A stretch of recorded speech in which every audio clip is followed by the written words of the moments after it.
Good morning friends. तो मेरा नाम गुलिंदर सिंह है, डिस्ट्रिक्ट होशियारपुर जो कि पंजाब स्टेट के अंदर है, मैं वहाँ का रहने वाला हूँ। तो आज आपके सामने मैं एक नई वीडियो लेके आया हूँ। तो वीडियो का टॉपिक है जैसे कि कुछ लोग अपनी जॉब करते हैं या अपनी दुकान वगैरह करते हैं, तो उनका सवाल ये होता है कि हमें नेटवर्क मार्केटिंग बिजनेस जो है जब पार्ट टाइम करना चाहिए या फुल टाइम करना चाहिए। तो इसके बारे में मैं आज इस वीडियो में क्लियर करूंगा, लेकिन उससे पहले मैं ये कहना चाहूँगा कि मेरा जो चैनल है इसका नाम है डायरेक्ट सेलिंग ट्रेनिंग अकेडमी। तो आप पहले तो इस चैनल को सब्सक्राइब जरूर करें, दूसरा बेल आइकॉन को प्रेस करें ताकि आपको हर वीडियोस की नोटिफिकेशन मिलती रहे। जो भी वीडियो मैं अपडेट करता हूँ सबसे पहले आपके पास पहुँचेगी। तो इसके अलावा ये चैनल जो हमने बना रखा है डायरेक्ट सेलिंग ट्रेनिंग अकेडमी, इसका मेन मकसद है कि जब नए लोग इस बिजनेस में जुड़ते हैं तो उनके मन में बहुत सारे सवाल होते हैं। तो जब उनके मन में सवाल होते हैं तो डाउट्स के कारण वो खुल के काम नहीं कर पाते, जिस कारण से उनके मनचाहे रिजल्ट उनको मिलते नहीं हैं। तो उनके बढ़िया रिजल्ट ना देखकर जो लोग उनको वॉच करते हैं वो उनके साथ जुड़ते नहीं है। इससे उनकी ग्रोथ जो है बहुत स्लो होती है या नहीं होती। इस कारण वो इस बिजनेस को क्विट कर जाते हैं और बाद में इस बिजनेस को बदनाम करते हैं। तो इससे जो लोग डेडिकेटली इस काम को कर रहे हैं तो उनको दिक्कत आती है लोगों को मोटिवेट करने में, क्योंकि नेगेटिव रेशो जो ज़्यादा रहती है। तो हमारा मकसद है कि मार्केट में पॉजिटिविटी पैदा की जाए ताकि लोग इस बिजनेस को क्विट ना करें, उनके डाउट्स ख़त्म हो सके। तो इस मकसद से ये चैनल बनाया गया है। तो दूसरी बात मैं अपने बारे में बताना चाहूँगा कि दोस्तों मैं एक इंस्पिरेशनल स्पीकर हूँ और एमएलएम कंपनी का ट्रेनर भी हूँ। तो बहुत सारी कंपनियाँ मुझे ट्रेनिंग के लिए बुलाती हैं। तो इसके अलावा मैं यूट्यूबर भी हूँ, तो डिजिटल मार्केटर। तो बात करूं कि मैं पिछले 10 साल से 11 साल से ट्रेनिंग दे रहा हूं अलग अलग कंपनियों को, और बहुत सारे लोगों को मैंने ट्रेनिंग दी है। तो जिसमें नेटवर्क मार्केटिंग की बहुत सारी ट्रेनिंग मैं लगातार देता रहा हूँ 11 साल से, सेल्स मार्केटिंग, नेटवर्क मार्केटिंग। तो इसकी बहुत सारी वीडियो मेरी जो अपलोड है वो आप देखिए, तो उसमें आपको बहुत सारे आपके डाउट्स क्लियर होंगे। तो आपको काम करने का पता चलेगा कि कम समय में कैसे बड़ी ग्रोथ लेनी है, क्या करना चाहिए क्या नहीं करना चाहिए। तो वो सारी चीज़ें आपको पता चलेंगी। तो अब अगर बात करें कि 11 साल के अंदर मैंने जो नॉलेज ली है ना, जो मेरा एक्सपीरियंस है, तजुर्बा है, जो मुझे कैसे मिला। तो मैंने फील्ड में बहुत मेहनत की है। जब मैं पहली बार इस बिजनेस के अंदर आया था मई 2010 में, तो क्योंकि नेटवर्क मार्केटिंग इंडस्ट्री आपको पता है कि 1996 से ये इंडस्ट्री को लगभग 25 साल हो गए हैं एमएलएम कंपनियों को इंडिया में काम करते हुए। तो मैं इस इंडस्ट्री में लगभग 1996 से 2010 तक लगभग 14 साल हो जाते हैं। 14 साल इस इंडस्ट्री की मुझे कोई नॉलेज नहीं थी। तो मैं 14 साल बाद इस इंडस्ट्री में जब एंटर हुआ तो उस समय मैंने वॉच किया कि यार ये बिजनेस तो है काफ़ी अच्छा, क्योंकि इसमें टीम बना के हम अपने टाइम को मल्टीप्लाई करके पैसा कमा सकते हैं, अच्छा अपने वेल्थ क्रिएट कर सकते हैं, सपने पूरे कर सकते हैं। वो मुझे एक चीज़ क्लियर हो गई कि अगर अमीर लोग जो अमीर बनते हैं वो अकेले मेहनत करके अमीर नहीं बनते, उन्होंने बनाई अपनी टीम, टीम से उनका होता है टाइम मल्टीप्लाई। उन्होंने अपने टाइम को डिवर्सिफाई किया, ये मुझे चीज़ क्लियर हो गई। उसके बाद फिर मैंने ये देखा कि इस फार्मूले को अप्लाई करके बहुत सारे लोग कामयाब हुए होंगे, लेकिन 15 अपने 14 साल के इतिहास में मैंने देखा कि बहुत सारे लोग या तो कंपनियां बदल रहे हैं या एक ही कंपनी में है, उनकी ग्रोथ नहीं हो रही। तो फिर मैंने देखा कि यार अगर 14 साल बाद भी इस इंडस्ट्री में कोई बड़े बेंचमार्क लोगों ने नहीं क्रिएट किए, लोग कामयाब नहीं हो पाए, जबकि फार्मूला सही है टाइम मल्टीप्लिकेशन का विदाउट इन्वेस्टमेंट, तो ये लोग कामयाब क्यों नहीं हो पाए। तो मैंने पिछले 14 साल में अलग अलग कंपनियों को, अलग अलग लीडर से, अलग अलग नेटवर्कर से मिलना शुरू किया, उनके एक्सपीरियंस लिए, उनके फेलर का कारण जाना, कंपनियां क्यों बंद होती हैं, कंपनियां कैसे फ्रॉड करती हैं। तो वो 14 साल का जो तजुर्बा था वो मैंने इधर उधर से लिया। बहुत सारी मैंने जो फॉरेन राइटर हैं, बेस्ट सेलिंग बुक्स हैं जो अमेरिका की लिखी हुई हैं या अदर कंट्रीज़ की लिखी हुई हैं, मैं उन बुक्स को ही पढ़ता रहा हूँ। मैंने इंडियन राइटर्स की बहुत कम किताबें पढ़ी हैं, जिसमें डॉक्टर उज्ज्वल पाटनी है, उनकी 4 किताबें हैं नेटवर्क मार्केटिंग के ऊपर, मैंने वो पढ़ी हैं। जिसमें नेटवर्क मार्केटिंग कितना सच कितना झूठ है ना। तो इस तरह से है कि सफल वक्ता सफल व्यक्ति। तो इस तरह से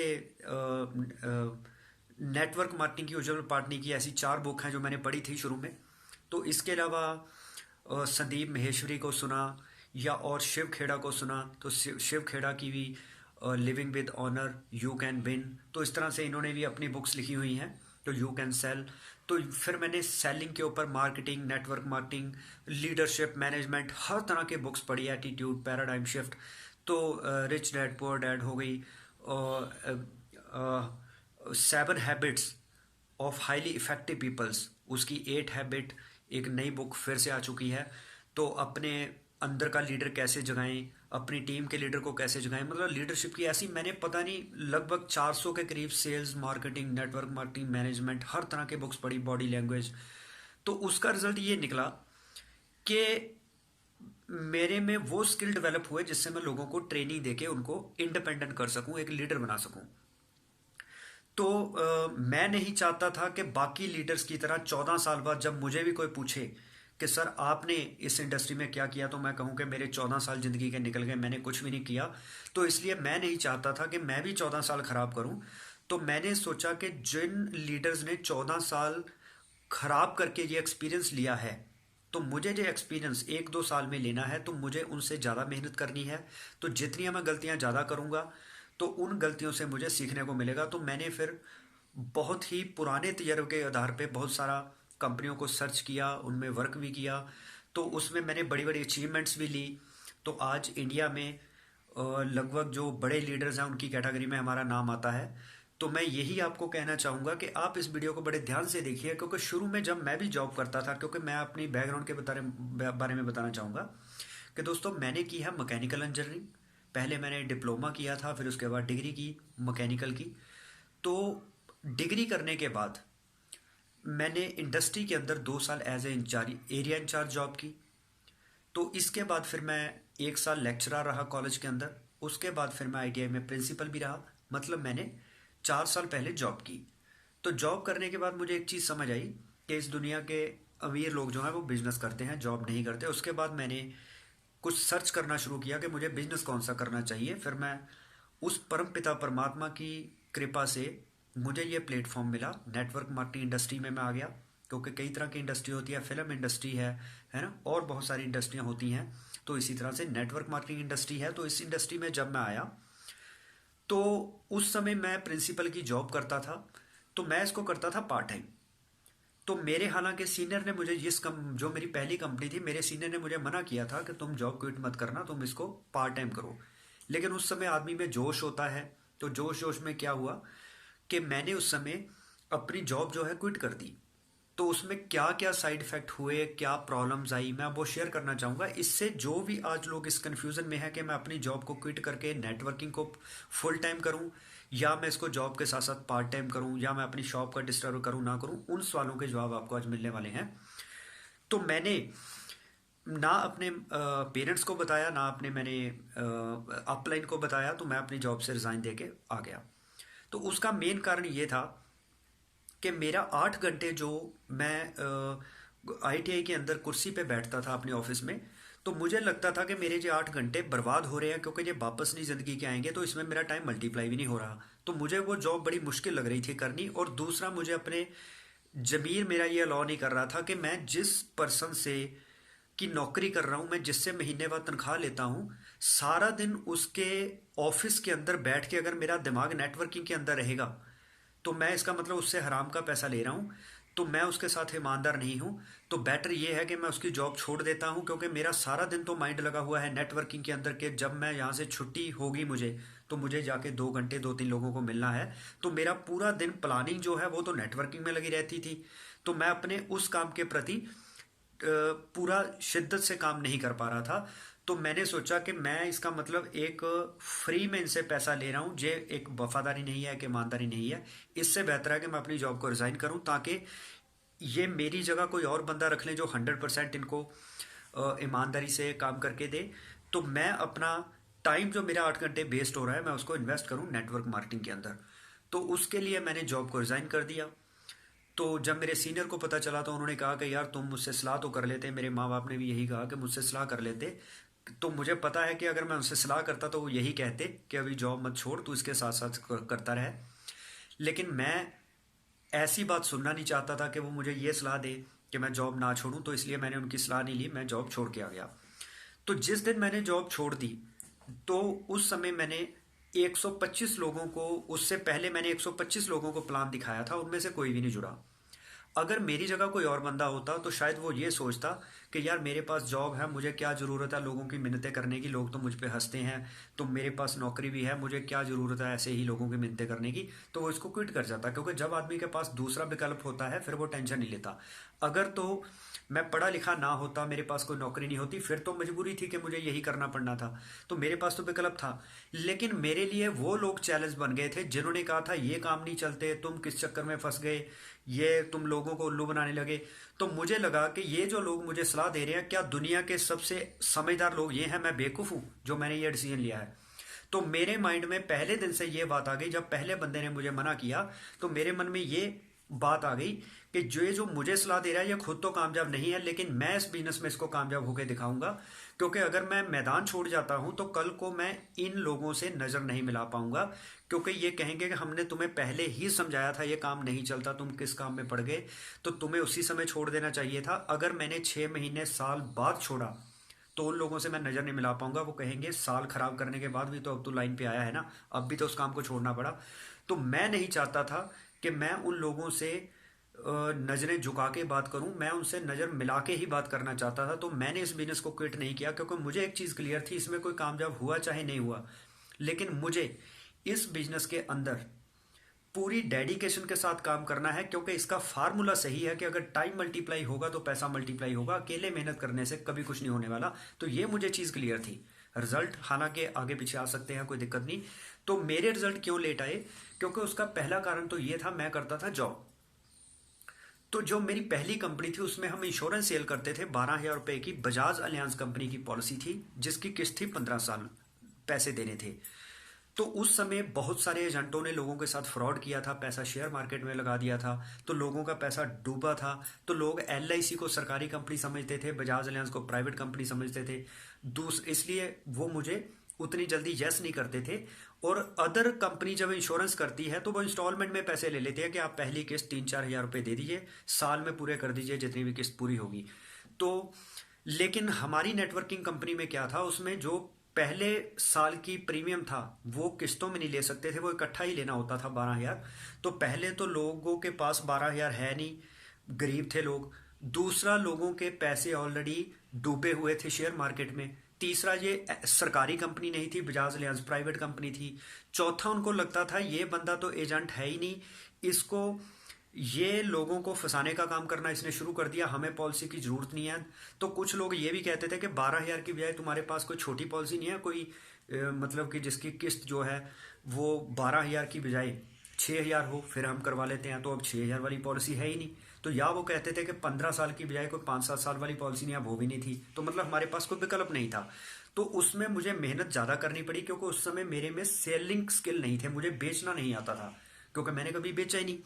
तो जब मैंने बेचना शुरू किया तो मुझ में वो 125 लोगों ने मुझे मना कर दिया, तो मेरा माइंड सेटअप इतना स्ट्रांग हो गया कि चाहे 125 क्या, चाहे मुझे 1 लाख लोग भी मना कर दें, मैं इसमें कामयाब होके दिखाऊंगा, क्योंकि मुझे फार्मूला क्लियर था कि ये बिजनेस चलेगा ही चलेगा। उसका रिजल्ट क्या हुआ कि 125 लोगों के मना करने के बाद मुझ में पेशेंस भी काफ़ी आई, स्किल डेवलप हो गए।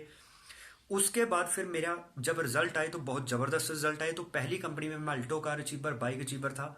तो जबकि पहली कंपनी में लोग इतनी टफ समय में कामयाब नहीं हो पाते, और वो 2010 के समय की बात है, जब उस समय तो लोगों के पास फिर भी रोजी रोटी चलती थी। आज हालात कुछ अलग हैं। आज लोगों की आर्थिक हालात GST के कारण, नोटबंदी के कारण, कोरोना लॉकडाउन के कारण खराब हो चुके हैं। आज लोग कुछ ना कुछ सर्चिंग जोन में है, कुछ करें। लेकिन उस समय लोग बात नहीं सुनते थे। उस समय सरकारी नौकरियां भी मिल रही थी, प्राइवेट जॉब भी थी। तो उस समय में और इस समय में बड़ा फ़र्क है। तो लॉकडाउन के दौरान जैसे अब जूम मीटिंग हम कर सकते हैं, यूट्यूब है, फेसबुक है, इंस्टाग्राम है, हम फ्री में ऑल इंडिया में ट्रेनिंग दे सकते हैं और ले सकते हैं। लेकिन 2010 में हमें इन टेक्नोलॉजी का नहीं पता था, ये विकसित नहीं थी। तो इसलिए हमें उस समय ये व्हाट्सएप के फ़ोन या इस तरह की टेक्नोलॉजी नहीं थी, ये भी आज आई है। तो उस कारण हमें मेहनत बहुत करनी पड़ी, लेकिन वो रिजल्ट हम प्रोड्यूस कर पाए चाहे नहीं कर पाए, लेकिन ये है कि हम में वो पेशेंस, काबिलियत, लीडरशिप, वो सारी चीज़ें डेवलप हो गई जो कि लीडर में आनी चाहिए। तो इस तजुर्बे के आधार पे मैं आपको आज ट्रेनिंग देने के काबिल बना हूँ। तो ये गारंटी है कि आपका कभी भी टाइम मेरी वीडियो देखने से वेस्ट नहीं होगा, क्योंकि इसमें मैं टू द पॉइंट वही बातें करता हूँ जो आपके लिए इंपॉर्टेंट है, आपको आगे बढ़ाएगी। नहीं तो ज़्यादातर लोग जब अपनी वीडियो बनाते हैं वो उस वीडियो में काम की बात कम होती है, इधर उधर की बातें ज़्यादा होती हैं जिसका कोई मतलब नहीं होता। तो यहाँ पे मैं एक एक अपने एक्सपीरियंस बता रहा हूँ कि मैंने भी जब अपनी जॉब को छोड़ा तो उस समय मैं फुल टाइम इस बिजनेस को जब करने लगा, अब दिक्कत क्या आई। पहले क्या होता था कि मुझे लगता था कि मुझे जॉब से पैसे मिलेंगे, तो मैं नहीं भी एक दो प्लान कर पाया, एक दो दिन नेटवर्किंग में नहीं भी काम कर पाया, तो मुझे सैलरी मिल ही जाएगी, तो मेरा खर्चा चल जाएगा। तो मैंने इसलिए अपने उस विकल्प को बंद करने की सोची कि अगर मेरी वहां से इनकम आनी बंद हो गई तो फिर मुझे ये काम करना ही पड़ेगा, इसमें मैं किसी भी दिन छुट्टी नहीं करूंगा। और मैं जो 8 घंटे उधर लगाता था, 8 घंटे इधर लगाऊंगा, 2 घंटे नेटवर्किंग के, तो मेरे पास 10 घंटे का टाइम होगा। लेकिन जब मैंने रिजाइन दे दिया उसके बाद क्या दिक्कत आई, उस समय ना तो मेरे पास सेलिंग स्किल उतने ज़्यादा थे, ना मेरे पास इतनी बड़ी टीम थी कि मैं टीम में बिजी हो जाता। तो जब मेरा जॉब से सैलरी आनी बंद हो गई, अभी नेटवर्किंग से उतना पैसा नहीं आ रहा, तो अब मैं स्कूटर में अपने मोटरसाइकिल में तेल कैसे डलवाऊंगा। तो मेरे पास अब पेट्रोल डलवाने के पैसे नहीं है। तो जब मेरे पास पेट्रोल डलवाने के लिए पैसे नहीं है, जॉब मैं छोड़ चुका हूँ, तो अब नेटवर्किंग कैसे होगी। तो मेरा ज़्यादा एनर्जी इस चीज़ में लगने लगी कि यार मैंने गलत फैसला ले लिया, मुझे जॉब नहीं छोड़नी चाहिए थी, मुझे नेटवर्किंग पार्ट टाइम करनी चाहिए थी। और मेरे सीनियर ने भी यही कहा था कि नेटवर्क मार्केटिंग को तब तक नहीं फुल टाइम करना है जब तक आपकी इनकम नेटवर्किंग में अपने प्रेजेंट काम से ज़्यादा ना आने लगे। तो लेकिन मैं तो ये सजेस्ट करता हूं, अगर आपको नेटवर्क मार्केटिंग में अपनी प्रेजेंट जॉब से ज़्यादा इनकम भी आने लगती है तब भी अपने प्रेजेंट काम को कभी डिस्टर्ब मत करिए। अगर आपकी दुकान है या आप जॉब करते हैं उसको करते रहिए, नेटवर्किंग को पार्ट टाइम करते रहिए। नेटवर्किंग को फुल टाइम करने के लिए आपको 3 से 5 साल वेट करनी चाहिए। ये मैं नहीं ये कहूँगा कि आप पहले साल में ही, अगर आपको नेटवर्किंग में अपनी प्रेजेंट इनकम सोर्स से भी ज़्यादा पैसा आने लगता है, मैं तब भी सलाह दूंगा, चाहे आपके पास टीम भी है बिजी होने के लिए, तब भी आप पहले साल में कभी भी इसको फुल टाइम मत करिए। कम से कम 3 से 5 साल लगाने के बाद आप अपने प्राइमरी काम को छोड़ के इसको कर सकते हैं, क्योंकि तब आपके पास सेलिंग स्किल भी आते हैं, आपके पास लीडरशिप भी होती है, लोग आपसे कन्विंस हो जाते हैं, आपके पास ट्रेनिंग देने के लिए स्किल होते हैं, आप में वो काबिलियत होती है, लोग आपको फॉलो करते हैं, उस समय आपके पास अचीवमेंट्स भी होती हैं, कॉन्फिडेंस भी होता है। तो 3 से 5 साल का टाइम लगाने के बाद अगर आप इस बिजनेस को फुल टाइम करते हैं कोई दिक्कत नहीं, फिर आप कर सकते हैं। लेकिन उससे पहले अगर आपके पास सेलिंग स्किल नहीं है, लीडरशिप नहीं है, मैनेजमेंट नहीं है, इस तरह की चीज़ें नहीं है, तो तब आपको इसको फुल टाइम नहीं करना चाहिए। अब भी मैं जिस एमएलएम कंपनी में हूं तो मेरी टीम में कुछ पर्सन है जो फुल टाइम इस बिजनेस को करने लगे। मैं उनको ये सलाह देना चाहूंगा कि वो इसको फुल टाइम ना करें, वो अपनी जॉब को साथ में कंटिन्यू रखें, इसको पार्ट टाइम करें। हालांकि जो नेटवर्क मार्केटिंग में कोई भी अपलाइन होती है ना, उसका अपना स्वार्थ होता है, क्योंकि वो चाहता है मेरी टीम में अगर सभी पार्ट टाइम काम करेंगे मुझे तो पैसा कम आएगा, स्लो आएगा। तो उसकी मंशा अंदर से इंटेंशन ये होती है कि सभी की जॉब छुड़वा दो, इनकी दुकानें बंद करवा दो, ताकि ये दिन रात जब इनको कहीं और से पैसा नहीं आएगा तो नेटवर्किंग इनकी मजबूरी हो जाएगी। जब इन्हें नेटवर्किंग में दिन रात मेहनत करेंगे तो मुझे पैसा ज़्यादा आएगा। तो नेटवर्कर्स की कई बार ये इंटेंशन होती है, और ज़्यादातर की यही इंटेंशन है, इसलिए वो लोगों को इस तरह की स्टेज पे स्पीच देते हैं ताकि लोग अपनी जॉब क्विट कर दें। तो मैंने अपने 11 साल के इतिहास में कभी भी किसी पर्सन को जॉब को क्विट करने के लिए नहीं बोला, ना ही मैं इस पक्ष में हूं कोई जॉब क्विट करे। आप अपने प्राइमरी सोर्स को कभी भी डिस्टर्ब मत करिए। आपकी प्राइमरी इनकम आएगी तो वही पैसा आप जब नेटवर्किंग में लगाएंगे, अपनी टीम को ऑफर देंगे, तभी आपका काम नेटवर्किंग में भी चलेगा। अगर आपका प्राइमरी सोर्स नहीं है तो आपकी नेटवर्किंग भी नहीं चलेगी, इस बात का बड़ा ध्यान रखिए आप। तो अभी अगर आप फुल टाइम इस बिजनेस को करने लगे हैं तो मैं आपको यही सलाह दूंगा, आप दोबारा से अपनी जॉब करिए, शॉप करिए, अपने प्राइमरी इनकम सोर्स को बना के रखिए, वहां से एक्सपीरियंस आप लेते रहिए। जब नेटवर्क मार्केटिंग में आपको 3 4 5 साल हो जाएंगे तब आपको खुद ही समझ आ जाएगी कि अब मेरे पास टीम भी है, मेरे पास लीडरशिप भी है, मेरे पास स्किल्स सेलिंग स्किल भी है, अब मैं ट्रेनिंग भी दे सकता हूं, अब मैं काफ़ी इस पर पकड़ बना चुका हूं, तो अब मेरा माइंड सेटअप भी स्ट्रांग हो चुका है, अब मैं यहां से पैसा जनरेट कर सकता हूं जितना मैं जॉब से करता था। फिर आप इसको फुल टाइम अपने आप ही करने लगते हैं 3 से 5 साल बाद। लेकिन उससे पहले इसको कभी भी अपनी प्राइमरी इनकम सोर्स को डिस्टर्ब मत करिए, यही मैं आपको सलाह देना चाहूँगा। तो उम्मीद है कि आपको ये वीडियो बहुत पसंद आई होगी। तो इस वीडियो को लाइक एंड शेयर जरूर करें, कमेंट करें आपको नेक्स्ट वीडियो किस टॉपिक के ऊपर चाहिए, और मेरे चैनल को सब्सक्राइब जरूर करें, बेल आइकन को प्रेस करें ताकि आने वाली वीडियोस की नोटिफिकेशन आपको मिलती रहे। तो एक बात मैं और कहना चाहूँगा जब आप नेटवर्क मार्केटिंग करते हैं तो आपको ऑल इंडिया में कहीं भी जाना पड़ सकता है, आपको फ़ोन का रिचार्ज भी करवाना है, ट्रेन की टिकट, प्लेन की टिकट, तो ये आपको सारे खर्चे अफोर्ड करने होते हैं। तो अगर आप अपने प्राइमरी इनकम सोर्स को डिस्टर्ब कर देंगे और इधर से आपको नेटवर्किंग से पैसा नहीं आ रहा, तो आप फिर नेटवर्क कर ही नहीं पाएंगे, तो आप नेटवर्क बना नहीं पाएंगे, आप अपनी टीम की भी सपोर्ट नहीं कर पाएंगे। तो आपको स्टार्टिंग के अंदर नेटवर्क को लोकल एरिया में बनाना चाहिए, ताकि वहाँ पे आपके खर्चे जो हैं वो कम होंगे। तो उससे आपकी एनर्जी भी बचेगी, टाइम भी बचेगा, खर्चे भी बचेंगे। तो मैं इसके लिए एक नई अलग से वीडियो बनाऊंगा कि जब आप कोई भी नेटवर्किंग कंपनी में आईडी लगाते हैं तो आपको किस एरिया में काम करना चाहिए, क्या आपको ऑल इंडिया में काम करना चाहिए या अपने कुछ लोकल एरिया में काम करना चाहिए। अगर शुरू में पास के एरिया में काम करना चाहिए, वो पास के एरिया में ही क्यों करना चाहिए, दूर क्यों नहीं जाना चाहिए, वो सारी चीज़ें मैं क्लियर करूंगा। तो आप लगातार चैनल की वीडियोस देखते रहिए, बहुत सारी वीडियो मैंने अपलोड की हुई हैं, उनको जरूर देखिए। उसमें अपलाइन डाउनलाइन क्या होती है, अपलाइन डाउनलाइन की क्या मतलब डाउनलाइन में क्या कमियां होती हैं, अपलाइन में क्या कमियां होती हैं, तो एक बढ़िया अपलाइन क्या होती है, एक बढ़िया डाउनलाइन क्या होती है, तो सेलिंग स्किल कैसे डेवलप होते हैं, लीडरशिप क्या होती है वो कैसे डेवलप होती है। तो इस तरह की बहुत सारी ट्रेनिंग्स मैंने ये वीडियोस जो बना रखी हैं। तो उम्मीद करता हूँ आपको ये वीडियो बहुत पसंद आई होगी। तो जो लोग कन्फ्यूज़न में थे कि मैं अपनी जॉब छोड़ूं कि ना छोड़ूं, उनको आज जवाब मिल गया होगा। तो हालांकि मेरा तो डिसीजन था कि मैं एक बार अगर क्विट कर दिया है तो ज़िंदगी में कभी जॉब नहीं करूंगा। मैंने पहले दिन जब बोल दिया था, उसके बाद आज तक मैंने जॉब नहीं की। तो इसका मतलब ये हो गया कि हम मैदान छोड़ने वाले नहीं हैं, हमने जिस काम को एक बार पकड़ लिया उसको हम आगे लेके ही जाते हैं। और आज मेरा नेपाल के अंदर, इंडिया की 10 स्टेट के अंदर, बहरीन के अंदर, तो ओमान के अंदर, 4 कंट्रियों के अंदर मेरा काम और 10 स्टेटों के अंदर काम चल रहा है। तो आप समझ सकते हैं कि हमने ये जूम मीटिंग के थ्रू ऑल वर्ल्ड में अपनी टीम को बनाया। तो आप हमारे साथ एसोसिएट होइए। अगर आप भी चाहते हैं कि पार्ट टाइम वर्क करके हम भी ज़िंदगी में बड़ी कामयाबी लें, तो फिर आप हमारे साथ जुड़िए। तो कौन सी कंपनी में हम वर्क करते हैं ये इस वीडियो में नहीं बताएंगे, क्योंकि ये जो चैनल बना रखा है डायरेक्ट सेलिंग ट्रेनिंग अकेडमी, ये किसी भी कंपनी के पर्सन के लिए है, क्योंकि इसमें हम किसी भी कंपनी का नाम नहीं लेते। जिस कंपनी में हम वर्क करते हैं उसका चैनल हमने अलग से बना रखा है, वो उन्हीं डिस्ट्रीब्यूटर के लिए है जो हमारे साथ उस कंपनी में एसोसिएट हैं। तो आप अपनी डाउनलाइन को निश्चिंत होकर हमारे चैनल को सब्सक्राइब करवा सकते हैं, क्योंकि इससे आपको डर नहीं रहेगा कि हम आपके पर्सन को अपनी कंपनी में ज्वाइन करवा लेंगे, क्योंकि इसमें हमने चैनल इसीलिए अलग बना रखा है। नहीं तो अगर हमारी ये मंशा होती कि आपकी टीम को तोड़ के अपने साथ जोड़ना है, तो हम फिर ये वीडियो अलग से चैनल में ना डालते, उसी चैनल में ही डालते। तो ये आपको निश्चिंत रहने की ज़रूरत है। तो honesty is the best policy. इस दुनिया में बेईमान आदमी भी अपने घर में ईमानदार नौकर की तलाश करता है।